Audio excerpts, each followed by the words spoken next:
As pessoas são responsáveis pelo nome sucesso ou fracasso daquilo que você chama de negócio. Isso vale para a vida também. Uma vez eu estava passando férias, eu morei em Orlando um tempo, mas antes de morar lá eu estava passando férias com as crianças na Disney e meu telefone tocou, eu atendi, era um senhorzinho que me mentoreava na época, 70 e poucos anos. Ele me ligou e falou: como é que você tá, Thiago? Tudo bem? Eu falei: tudo bem. Você tá na Disney, né? Eu falei: tô.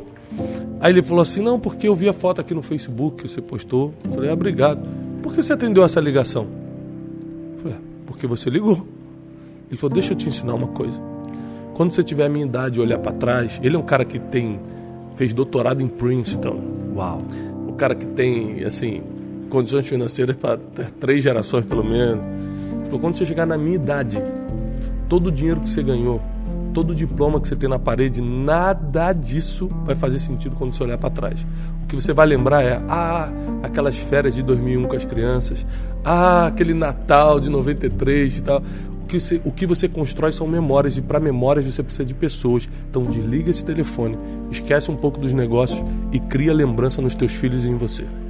Aquilo foi uma pancada muito forte para mim, porque eu vi que você entender sobre pessoas tem a ver até com a sua felicidade, não só com o seu negócio, mas com a sua felicidade. Então, quando eu comecei a perceber o valor disso, eu comecei a estudar muito, até porque minhas maiores decepções, minhas maiores frustrações, minhas maiores tristezas vieram por pessoas. Então eu não queria mais repetir aquele ciclo de derrota, de tristeza. Falei: como é que eu posso fazer para que as pessoas não tenham mais esse governo emocional sobre mim a ponto de mudar meu futuro porque elas me ofenderam, eu me senti ofendido. Quando eu comecei a estudar sobre pessoas, eu comecei a perceber que quanto mais especialista nós somos nelas, mais nós sabemos lidar com a gente mesmo, com nossos problemas, com o nosso sucesso, com o nosso negócio, com a nossa vida, com o nosso casamento e por aí vai, com os nossos relacionamentos.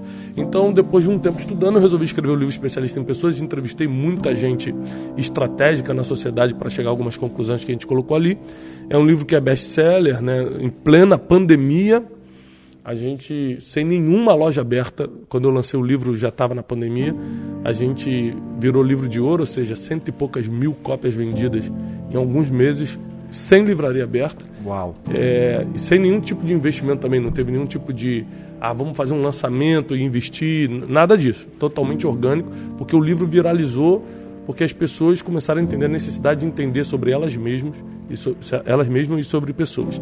Então eu acredito que se você quer montar um negócio saudável, e hoje eu sou empreendedor desde sempre, mas eu sou empresário há pouco tempo, principalmente depois da minha quebra. Eu quebrei em 2014, eu era empresário no ramo de turismo, quebrei, falei: nunca mais vou fazer isso, nunca mais vou empresariar. Só que o empreendedor ele não consegue ficar quieto, é impressionante, principalmente quando o seu empreendimento muda a vida das pessoas, resolve o problema de alguém.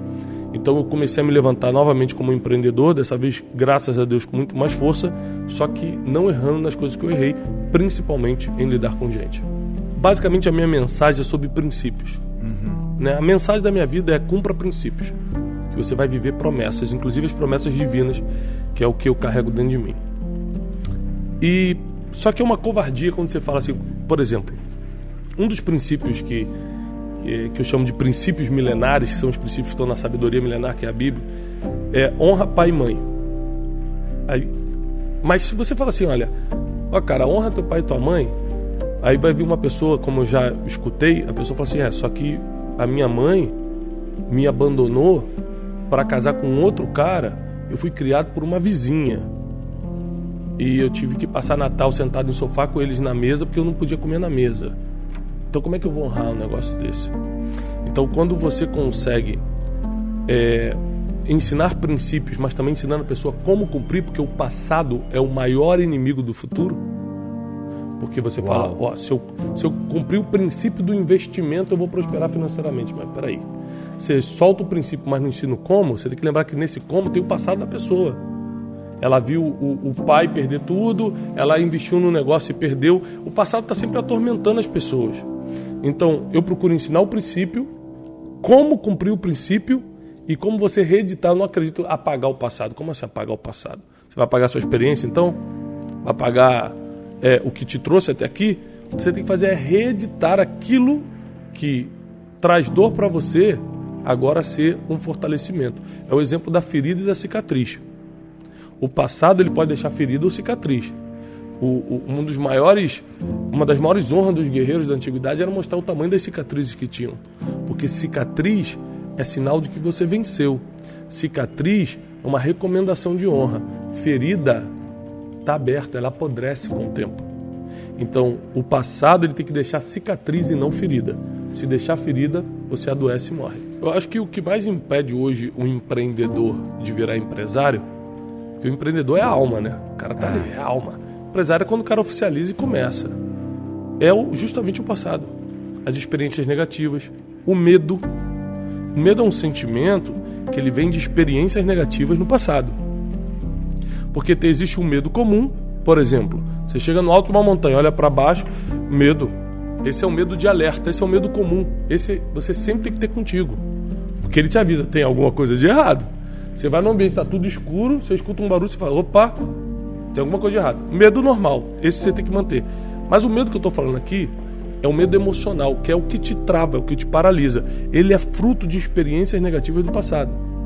Então, por exemplo, o cara que vem de vários relacionamentos quebrados, com pessoas em geral, geralmente no casamento ele vai fazer alguma coisa para quebrar, por causa das mais experiências do passado. Então, se o empresário, para passar de empreendedor para empresário, né, ou seja, oficializar o empreendimento que ele faz, ele não reeditar algumas coisas do passado, o passado vai ser um fantasma que vai impedir ele de avançar, principalmente nos momentos mais difíceis, que é o momento que você tem que decidir rápido e certo. Porque o empresário que se dá bem é o que decide rápido e certo. Total. Senso de urgência, velocidade. O cara que sabe decidir rápido e certo, ele sai na frente. As maiores decisões que financeiramente me alavancaram, que alavancaram o meu negócio, foram decisões que eu tomei de um dia para o outro. Hoje não existia. À noite que surgiu, de manhã eu decidi, bum, explodiu. Então, decisões rápidas e certas. É claro, eu venho acumulando um grupo de conselheiros, de mentores, eu não tomo decisão. Eu sou um cara espiritualizado, então acredito no poder da oração, que muita gente acha que oração é religião, mas oração é consultar quem já te viu no futuro. Então, por que eu oro? Porque quando eu leio a Bíblia, está escrito lá que vários homens e mulheres oravam, Senhor, eu vou fazer tal coisa amanhã e vai acontecer, vai dar certo? Davi, o rei de Israel, Senhor, eu vou lutar contra os amalequitas e vou vencer? E ele falou, pode ir que você vai vencer. E várias vezes ele falou, não vai, porque tem uma armadilha no caminho, ele não ia. Quais são as formas nas quais Deus nos responde quando a gente ora? A Bíblia fala sobre a multiforme sabedoria de Deus. Ele responde de qualquer jeito que você entenda. Na verdade, você não tem que estar preocupado como Deus fala, você tem que estar preocupado como você entende, porque Deus vai falar do jeito que você vai entender.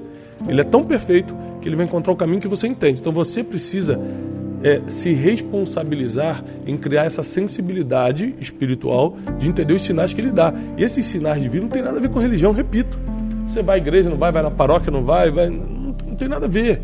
Isso é uma coisa entre você e Deus, você e essa força transcendental, né, sobrenatural, que dá vários comandos na nossa vida. Agora, uma coisa que a gente tem que reparar é que você só reconhece a voz que escuta todo dia. Hoje, se meu filho falar, pai, vai estar 20 pessoas aqui, eu vou falar, meu filho está me chamando, porque eu escuto a voz dele todo dia. Então, se você só ora ou só busca a espiritualidade quando está mal, você nunca reconhece a voz. Ele fala e você não entende os sinais. Por quê? Porque você só escuta quando está mal, nunca quando... Você todo dia tem que buscar essa orientação e ele vai encontrar uma forma de te dar uma direção. E é o que as pessoas geralmente fazem, né? Buscar a presença de Deus, ou a voz de Deus, ou o apoio de Deus nos momentos dificultosos, né? Inevitavelmente, inclusive para a gente que é mais espiritualizado, no momento mais difícil a gente realmente intensifica mais. Ou seja, não tem como eu julgar, viu, só busca quando... Não, é assim mesmo. Mas o que eu estou dizendo é que nos dias bons você também não esquecer. Isso, Lógico que nos dias maus você vai ficar muito mais intenso, porque você está precisando muito, né? E eu já passei por situações, não sei se você já passou, mas muita gente já deve ter passado, que dinheiro não resolvia, advogado não resolvia, médico não resolvia, network, você pode ter o telefone do presidente, do governador, do prefeito, não resolve. Então, assim, tem coisa que só Deus resolve. Por isso que a gente tem que estar escutando todo dia quem realmente vai resolver nossos problemas. Mas nunca deixar de fazer a nossa parte, porque Deus nunca vai fazer aquilo que a gente tem que fazer. Por exemplo, Ele perdoa você, mas não perdoa por você. Você tem que perdoar. Deus pensa em você, mas não pensa por você. Você tem que aprender a pensar, você tem que ser inteligente.